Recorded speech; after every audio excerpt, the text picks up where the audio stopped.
Hey there, thanks for tuning into Duckbricks. I'm Chris, and this is the incredible new Dinosaur Fossils T-Rex skeleton set.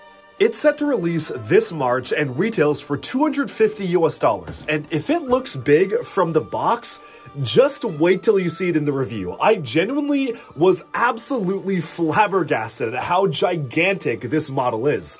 I thought at first it was maybe around the same scale as the previous brick-built T-Rex that we got for the Jurassic World entry gate, but this kind of blows that one out of the water when it comes to size. It's also pretty interesting because this seems to be part of the Dinosaur Fossils series, and we already did get a T-Rex head from that series, which is actually pretty remarkably similar to the head used on this T-Rex. We also got a Triceratops skull as well, and I'm sure we're going to be getting a ton more in the future, but this time they decided to do the full dinosaur, and personally I would love to see LEGO do different dinosaurs in this style. So join me as we jump into what has quickly become a surprise hit in my books, one of my favorite sets of the year, and this is the Dinosaur Fossils Tyrannosaurus Rex set. Let's jump into the early review right now. Alright, here it is, set number 76968, Dinosaur Fossils Tyrannosaurus Rex. It contains 3,145 pieces and will retail for $250 on March 15th, which is in just a few days. It is easily the largest skeleton fossil LEGO has ever made, taking a pre-existing set, which was the T-Rex skeleton head, and basically building an entire body for it. In fact, the head is so similar to that original set that I honestly feel like they just kind of decided to play around with what if they could take that and use it to set the scale of a gigantic build like this, and well, they figured it out.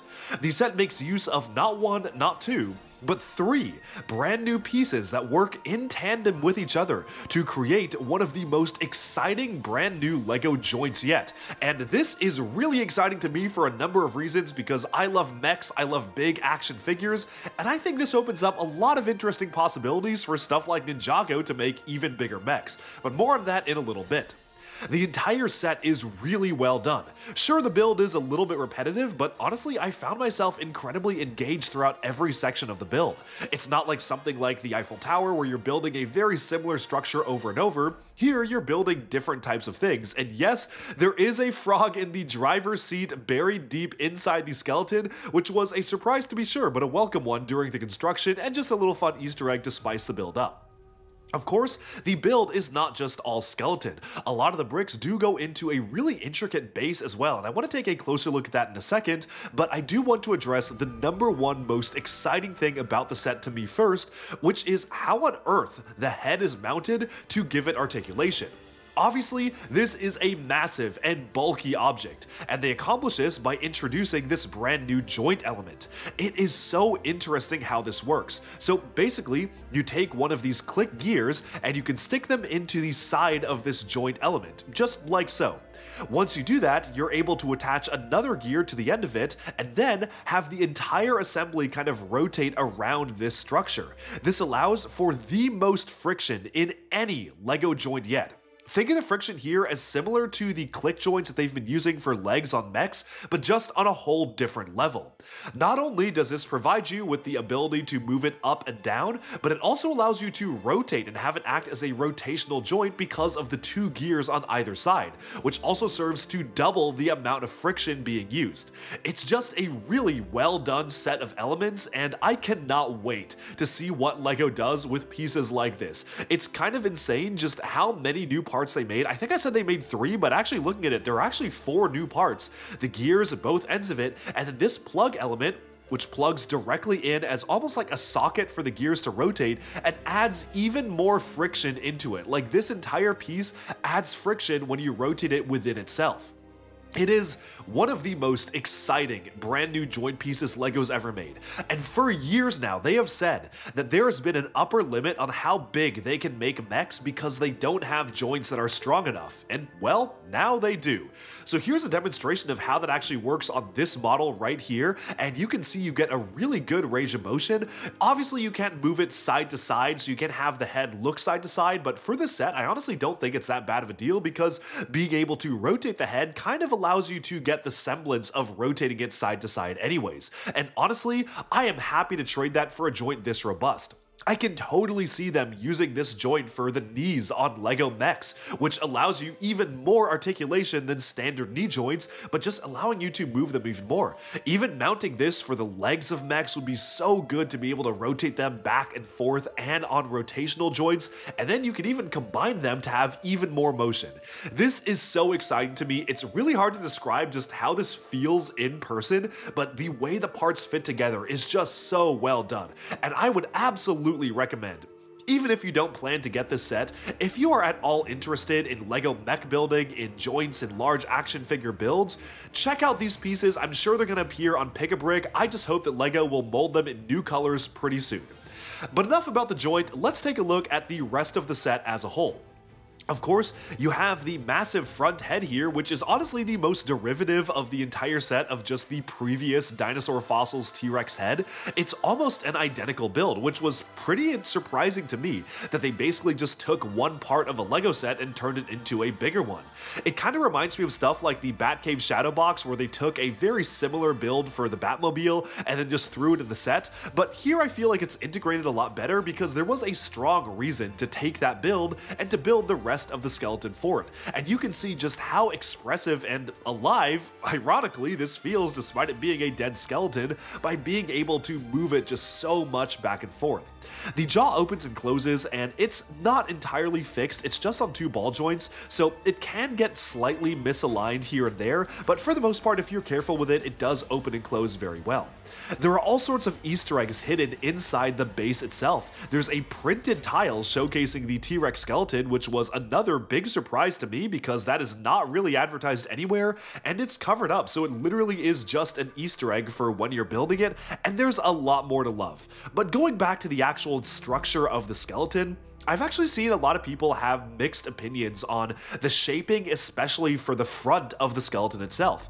And honestly, I get the complaints, but I definitely don't know if it's that big of a deal, especially compared to just how impressive the rest of the model is. I think the weakest part to me is the part where the hands actually attach. It just kind of tends to flop around, there is no easy structure to it, and as you can see, it's basically only attached by a couple of Technic pins and mixel joints, which almost gives you too much variability in how you can pose this up. It's really easy to bump this and get it misaligned or get one of the mixel joints out of whack, and it just looks a little bit strange to me, especially compared to actual T-Rex fossils, which obviously are a little bit more connected up.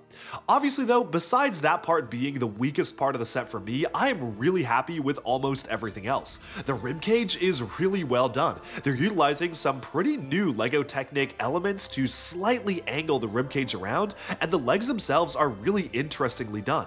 They're very asymmetrical in the way it's built, but that allows it to support this walking pose. In fact, each of the legs themselves are using a variety of different studs on the side, front, back, and top techniques to accomplish the look and feel. But my favorite part aesthetics-wise has gotta be the tail, which is also one of my favorite parts to play with outside of being able to pose the head. You see, the way the tail works is that they've attached them by mixel joints and Technic pins, a combination of a number of different joint elements that allows you to sway the tail back and forth in a really satisfying manner, and also have it keep a fixed pose, which is something I feel has been missing from a lot of LEGO dinosaurs and dragons, is the ability to pose the tail in a realistic way. You can see just how fun it is to kind of swing this tail back and forth, having it kind of idly go depending on the speed at which you swing it and the force, and I feel like it just feels very realistic, especially compared to a lot of other LEGO dinosaur models. It feels like a real organic living thing, which I really love just how much fun it is to swish the tail back and forth. It doesn't bend too much like some other tails do, there's enough friction where it keeps a pose, but there's not too much friction so you can't do something like this and just swing it back and forth. It's really well done. And again, that's just using a combination of mixel joints as well as these Technic pins to make it work. Moving on to the rest of the model though, of course, as we work our way upwards to the upper part of the structure of the body itself, again, everything just comes together really nicely where the legs are concerned. The one thing that did throw me off while I was building, I actually had to check if I built it correctly, is that one of the legs has studs facing backwards, and then one of the legs has studs facing forwards for the upper leg. It is okay, especially at a distance, but it did take a little bit getting used to understand, like, whoa, what is going on? Like, why is the front of this leg having studs upside down? The front of the other leg doesn't. But honestly, I feel like that kind of adds to the irregularities of a real fossil. It wouldn't be perfectly symmetrical. There would be different details, and they were able to pull this off by utilizing different building techniques to, again, allow it to have that walking pose. The set does include 2 minifigures, and while the minifigures are phenomenal, it's great to get arm printing for Alan Grant and dual molding for Ellie Sattler. I honestly kind of feel like this LEGO set did not need to be licensed at all. They could absolutely have done just a Dinosaur Fossils T-Rex set without the Jurassic Park branding, and I have to wonder if that would have made it a little bit cheaper. I guess LEGO figured it made sense to cash in on the brand recognition of Jurassic Park, but again, this one almost feels like the license was kind of just added on. Although I do appreciate the printed plaque and how the mold indent is on a crack in the plaque to kind of disguise it. Another really cool piece that we get was a piece introduced several years ago for the LEGO City space theme. It's this dual molded gemstone here that we've gotten in a ton of different colors, but we're getting it for the first time in dual molded dark gray and trans orange, which of course is meant to represent the amber. Altogether, I'm really happy with this set. This was such a blast to build. It was not as annoying and repetitive as you may think, and playing around with those new joint pieces was just so much fun, especially from a big mech enjoyer like me.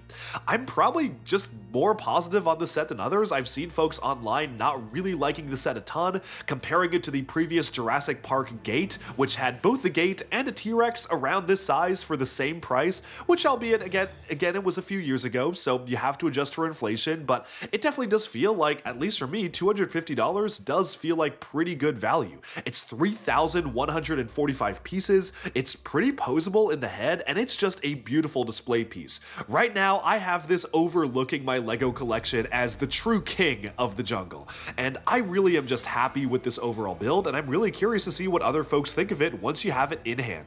That's all for this video. Thank you so much for tuning in, and be sure to like and subscribe for even more LEGO news, reviews, discussion, and analyses coming your way very soon. Bye for now.